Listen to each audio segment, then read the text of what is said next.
Hi guys, gonna two table low stakes spin and goes to demonstrate how you on the tables can start to win in these games.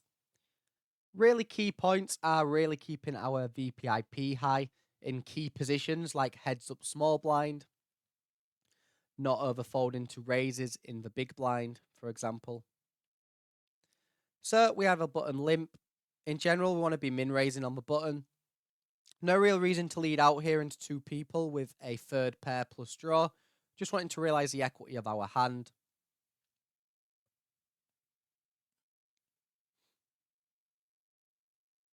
Waiting to see what they decide to do.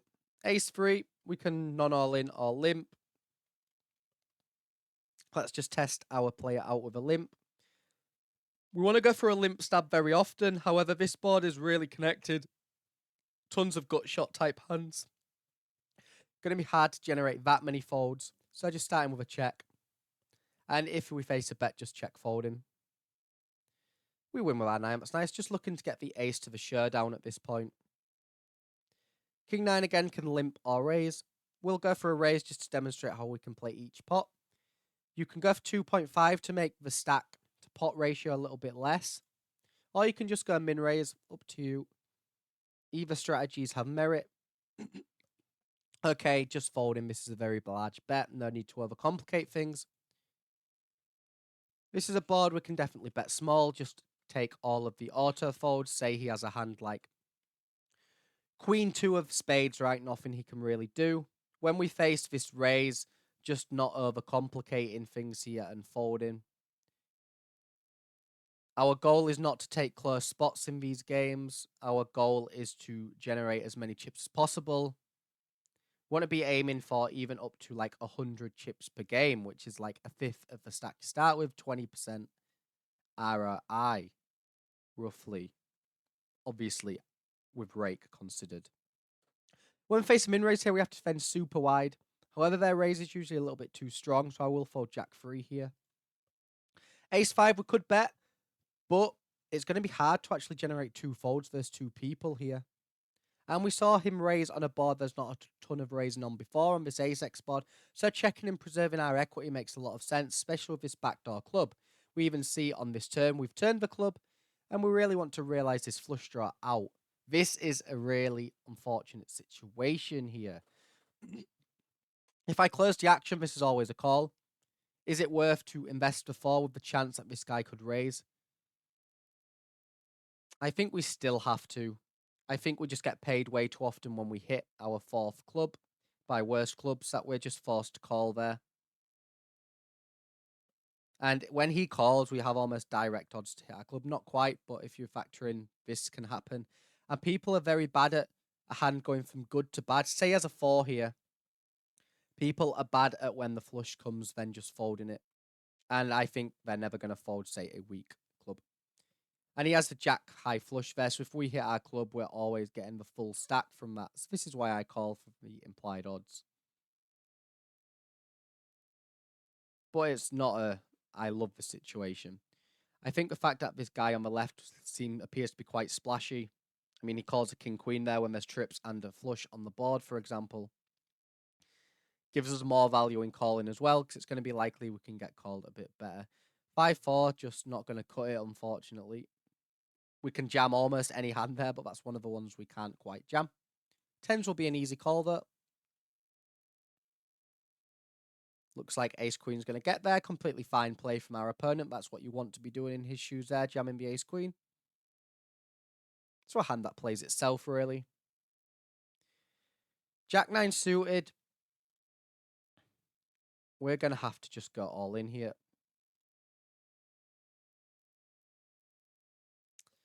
Queen 7.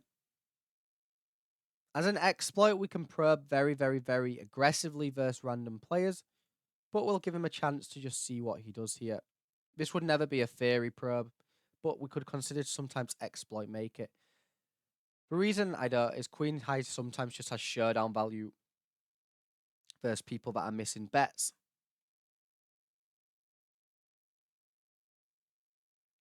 We can bet here and go planning to go for a triple barrel, basically. You shouldn't have too many King X.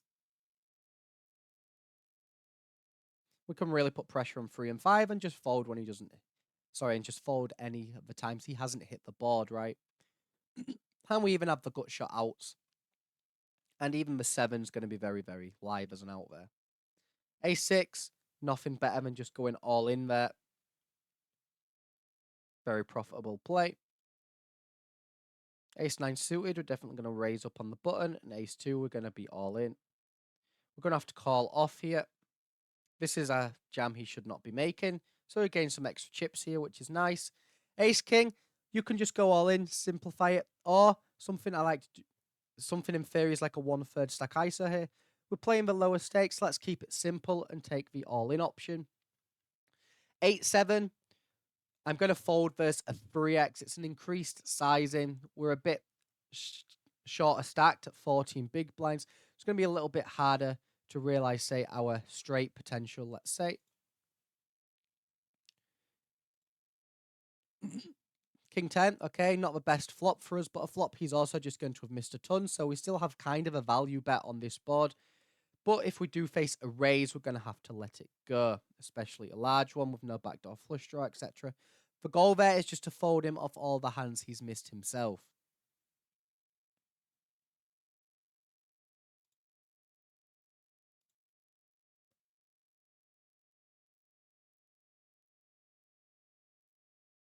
Okay, we can check. We saw him check down ace high all the time last time. I think with the very worst hand that's never going to win, we should fire a bluff here. Looking to fold hands like king high and random things like this. Hey, jack 6. Nothing we can do with 7-2 here.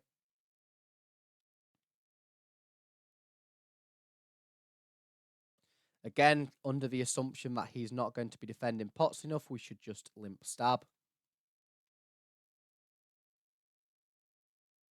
We see he's folding some hands pre-flop as well. When you see somebody start to fold a bit heads up small blind, it's going to be better to add more min raises when we're in heads up small blinds. It's likely they're going to be overfolding to that as well. This is a really ugly spot. However, given the really cheap price, I think we're kind of forced to call here. But not in love with it. If this is even like 5.5, I'm already folding. But given it's 2 to win 9, not going to fold. If he's got like kings, queens, etc., our ace is just going to get us a stack when we hit it. We call our bottom pair here. It can turn some straight draws sometimes. Didn't get a good turn for our hand. Hoping it goes check, check. It does. And just hoping we win at showdown now. Not expecting to win too often, but when we do, it's a nice result. And we got that result. So we can see what he bet give up. He bet give up 8-7. This is something we want to avoid ourselves. If we bet the 8-7 there, we should fire through with aggression with barrels and force the villain to fold hands like I was holding there. If he barrels a turn, I'm just folding, for example. A7 going to have to call.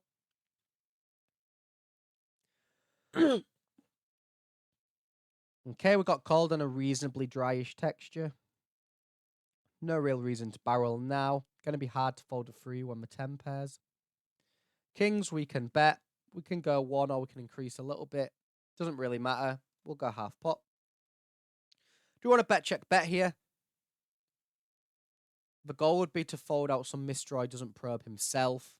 But I think he's just going to mainly have this 3x. Really horrible to face a 3x with ace 4. Again, just a hand that when it hits top pairs, often going to be very good. So just calling. And sometimes just get a situation like this. I expect to see random spazzes, some medium pocket pair type holdings.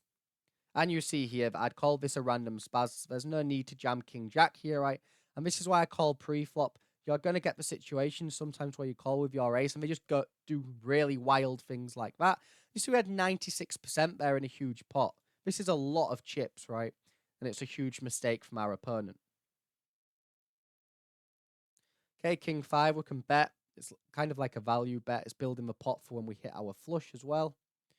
And looking to put pressure on here and forward out his 4 and 3x's by the river.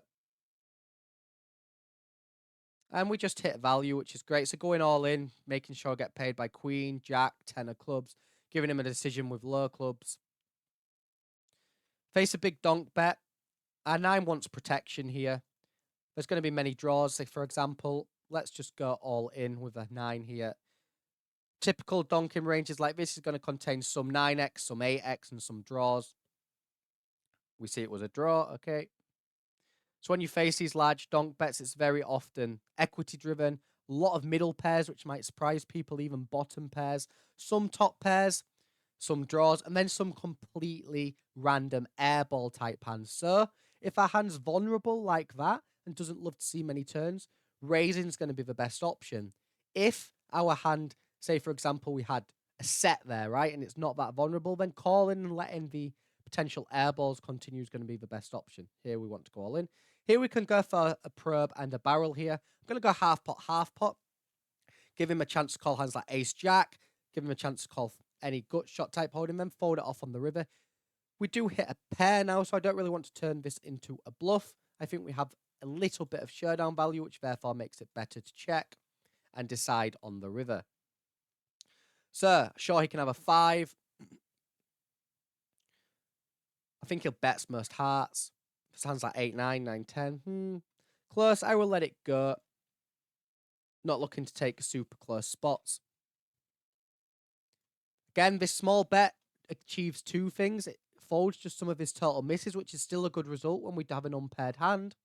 But also, it almost buys us the turn, right? With ace queen on that jack high board, it's kind of like a drawing hand out of position. We're trying to draw to a new top pair, right?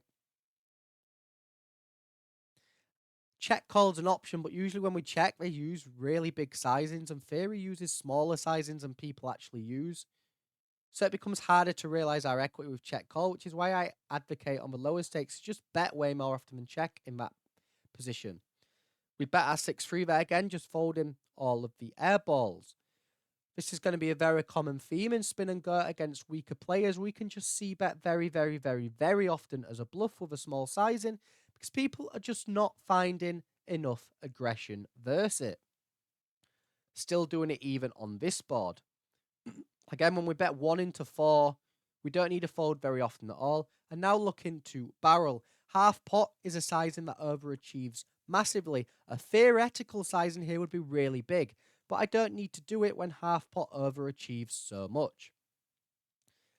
Do we need to barrel this hand on the river? When barreling on the river, we have to ask ourselves, does our hand have any showdown value? And actually, this hand does. We beat hands like Queen Jack, Jack 8, 8, 7. So I don't need to bluff this because I still have maybe 10% of the time I win. If I have a hand that doesn't beat this hand, then I would bluff it. And you see we actually beat one of these exact hands, which is perfect for what I was saying. If I was bluffing with a complete low air ball, say for example on this board, I don't know, let's say I had the 6-2 of hearts, right? I'd definitely fire the river there because it'd be a disaster to lose to these hands like 8-7, Queen Jack, right? And I'd want to try and fold a 9. Pocket 7s is going to be a limp trap. 10-4, we're going to play wider than theory here, expecting him to not isolate bluffers enough. Going to check, we don't want to start building the pot with our 10 on the flop out of position. And we can now bet on the turn to get some value from an 8x, from a 2x, from any gut shot type holding. We got a call, and it's a pretty good river. The gut shots miss. So now we want to go, do we want to bet and target an 8 and a 2, or do we want to check and give him a chance to potentially bluff any missed draw? I think it's very, very close. The fact we don't have a kicker on our 10, I will check this one and look to bet my 10s with a better kicker for value. Because there is going to be sometimes we just bet and lose to a better 10 there. 2s can go all in. When he checks, I expect very often he just has an 8 or a 2. And he had a 2. Completely finely played by the villain there. Again, playing way wider than theory here. The reason why is when we're in the small blind three-way, we don't start the hand at 0, right? We start the hand at minus half a big blind. If people don't isolate our limp enough and fold too much to our C bet, we're going to turn that minus half a big blind into something better. It might be, say, minus 0.1 big blind. And this is a really good, huge result for us. This is why I'm playing way wider than theory. When would I stop doing this? This is when we notice the villain does isolate our limps a lot or is aggressive and not folding to our bets because then our plan's not going to work, right? Again, this is a board most regular players would bet very, very often to take folds. When somebody doesn't take it and we don't know them, we should just bet ourselves here. And you see we get the fold. It's because if they're not aware, they can bet and take lots of folds here. They just end up checking a lot of the time when they miss the board, and we should take advantage of that and steal the pot.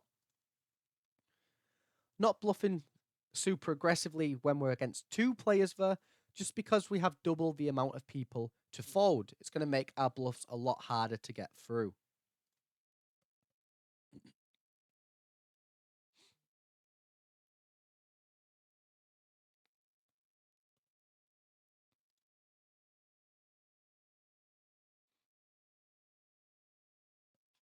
Okay, let's wait for our next hands. Have a cup of tea.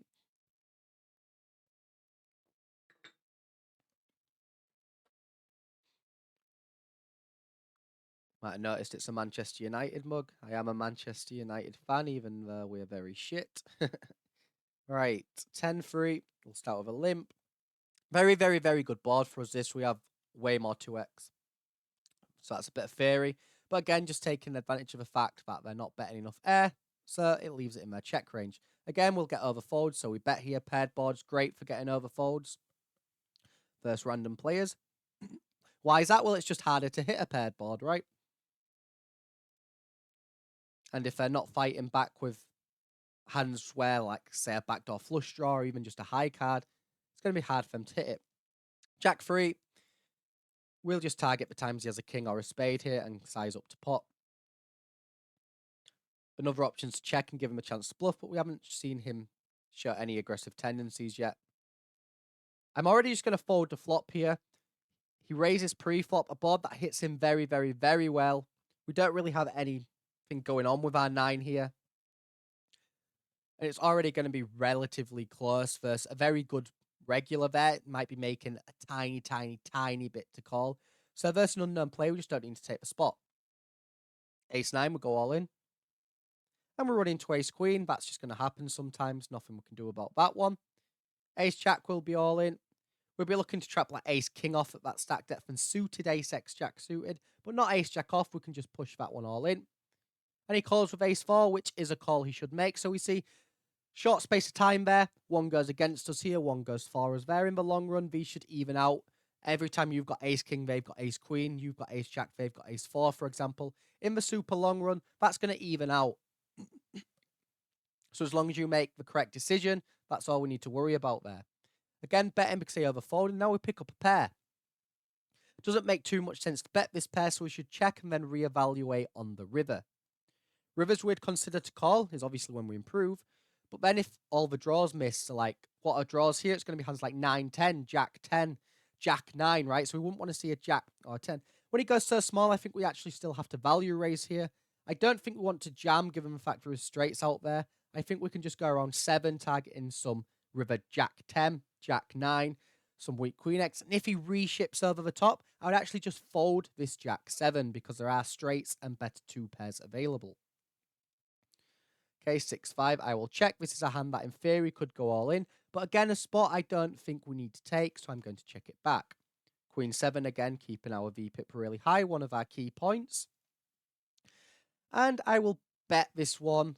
Yes, there's quite a few gut shots, but we do interfere with quite a lot of them with having both the queen and the 7. We have an out to the 9 with the queen, 2 outs to the 6 with the queen and 7. And now I'm looking to fold these hands like 6-2, 9-3. Why is this? Well, I've turned some equity with my gut shot that I don't want to check fold, so it's going to be better to bluff.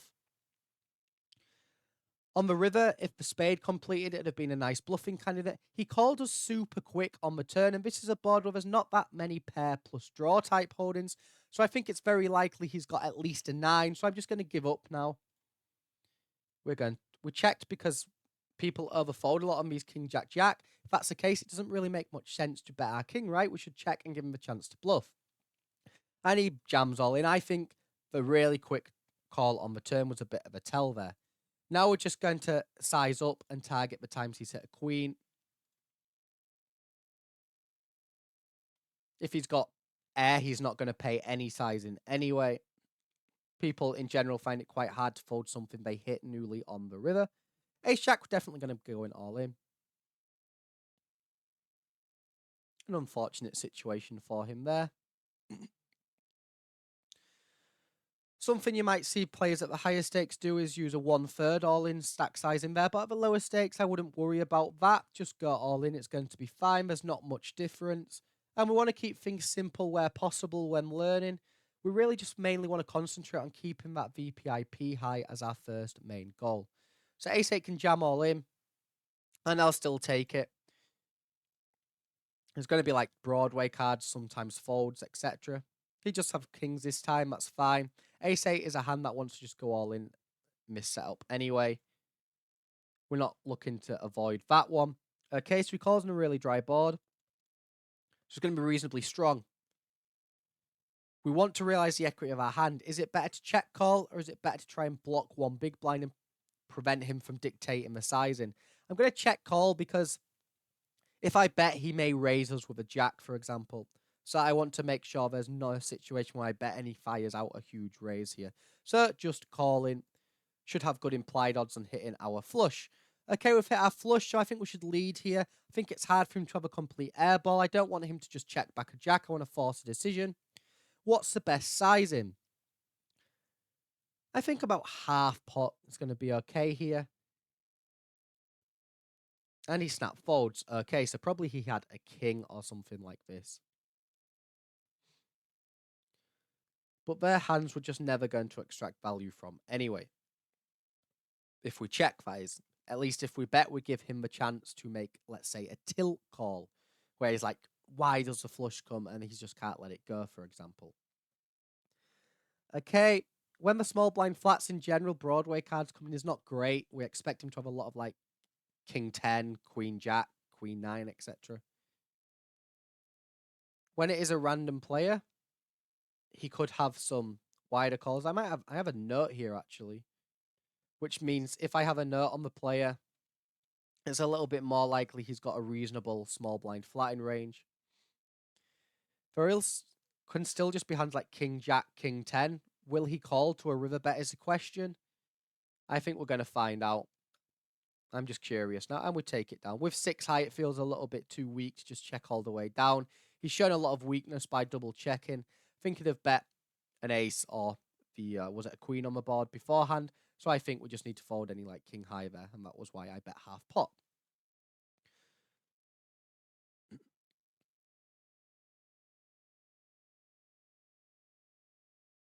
Ace-8 can go all in theory. This would be what a solver does. However, we have weak tables. Let's just non-all in it and look to play purse flop.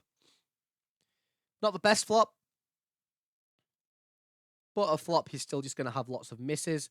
Not a hand I'm particularly that interested in barreling. When you're not interested in barreling a hand, you can sometimes just size up and treat it as a one and done bluff, and that's what I'm going to do. It makes some sense theory-wise on that board as well. 9-7-2. I'm just going to check give up this one. It hits him so well. Even the hands that are unpaired are going to have some kind of like overcard with backdoor potential. Really not a good board. We have one of our worst hands on this board in terms of connecting with it, just taking it all the way to showdown. Occasionally, we'll even beat a hand like King 5 of Hearts. He might sometimes check all the way down. So it's not like we never win, but we expect to not win super often. When the action goes like this, I actually think we have the best hand very often. Expect him to have bet a 9 when we check on the flop. Expect him to have bet a jack a decent amount. So maybe some 7x, but people have a bet this. So I'm just going to check, and I'd actually call a bet if he was to bet now.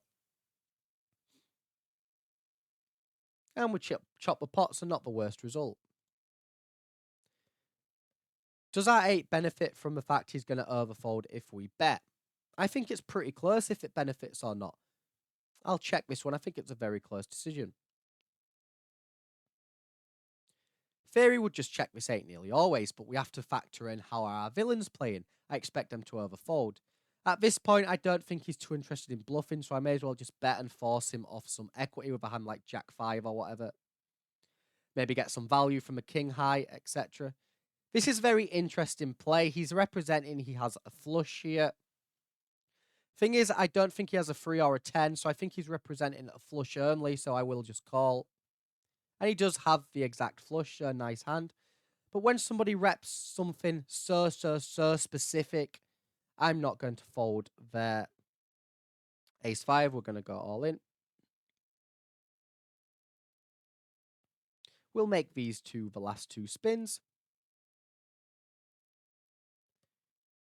Okay, 2-5. Let's check and see a flop. A terrible flop. And he bets, so we just fold. If he was to check, I'd start bluffing again just because people are over folding. Fours, we're going to want to go all in.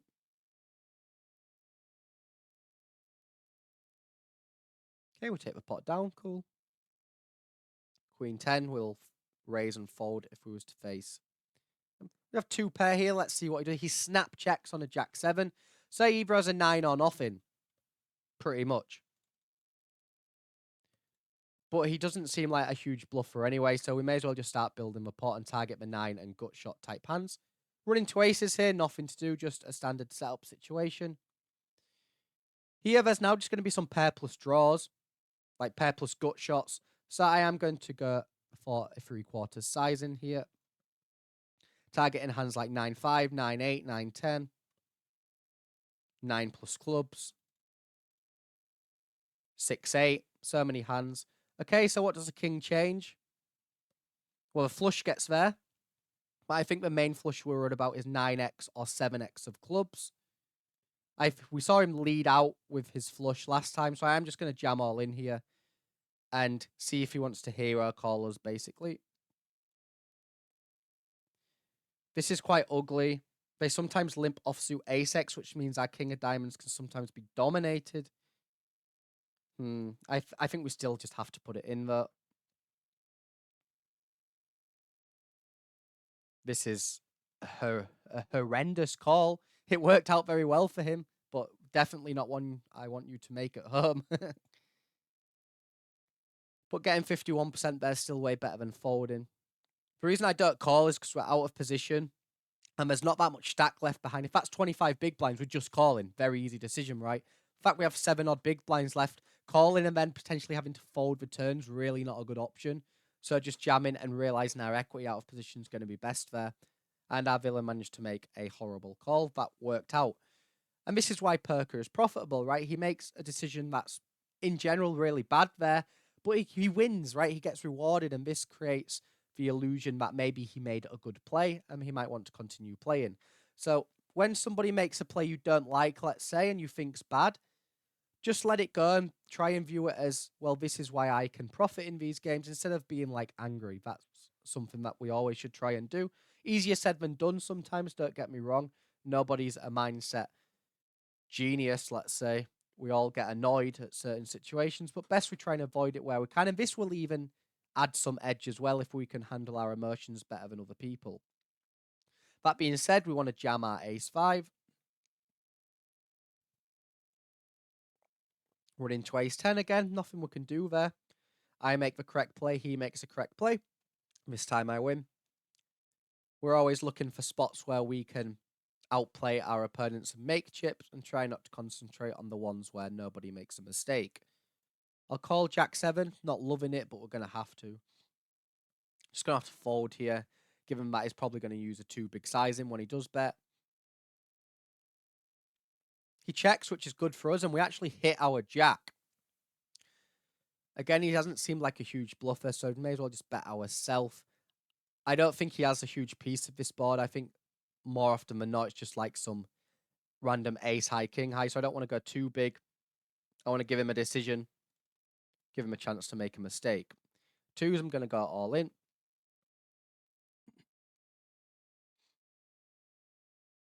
Just going to be the best decision there, trying to steal the blind and recover our half small blind. Ace-2 is going to be all in when they limp at this stack depth. Want to push any ace-x in again, just stealing those blinds worth so much. Ace-10 also all in because we're under about 12. We can jam ace-10 for about 11-ish. At deeper stack, going to be better to limp it as a trap or to min-raise it. Theory limps it a lot, but exploitatively we can min-raise it more than Theory versus unknowns. Ace-2, very, very easy call. Unfortunately, has an ace-9, but we're going to be ahead so often. And we only need like 40-something% equity. Because if we fold, we're not at 0, right? We're at -1. So this would be almost a Theory limp, but we don't know how much he isolates. If there's a chance he's massively under-isolating, we should just go all in there. So that's what I'm going to do. 9's obviously a very nice pickup. He actually has a very big hand as well.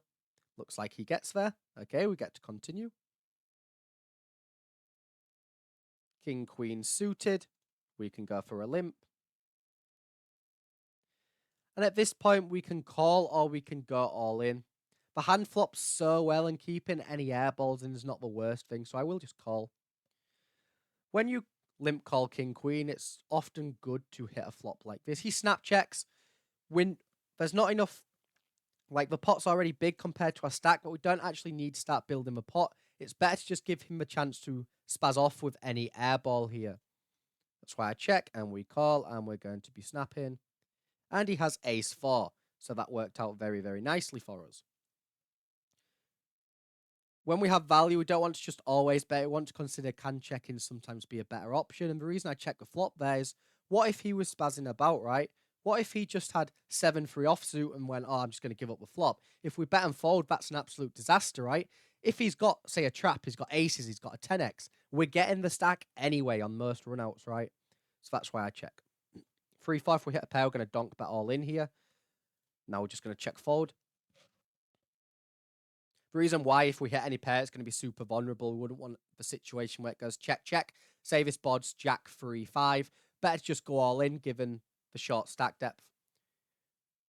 Looks like he's timing out. Okay. If he's timing out, we should just bet and take the pot, I guess. Punished. 9-10, we'll go all in. Again, just standard here. The maths checks out.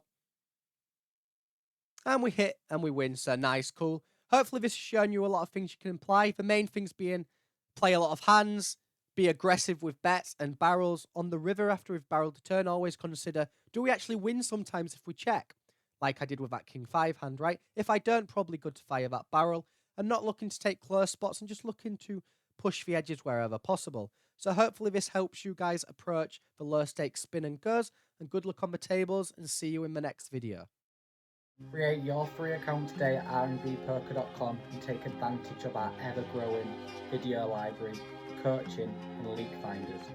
See you in the next video, guys.